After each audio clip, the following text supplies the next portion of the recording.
पंच कमिटीमध्ये गावातील कमीत कमी 5 सदस्य असावेत. शंकरपट आयोजन हा 2 दिवसाचा असावा. शंकरपट हा 2 गटात असावा, अ गट आणि क गट.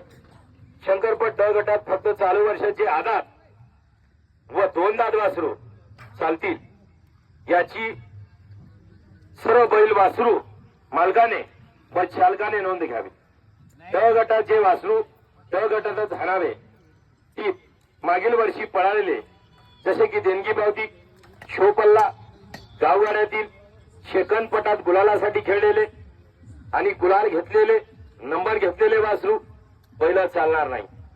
तसंच बाहेरून रिटर्न नवीन खरेदी केलेले 2 दात असेल तरी ड गटात चालणार नाही. आपल्या इकडचे विक्री केलेले रिटर्न आलेले वासरू बैल ड गटात चालणार. गावगाडा हा खेळ स्थानिक गावातील गावगाडा बैलगाडा मालक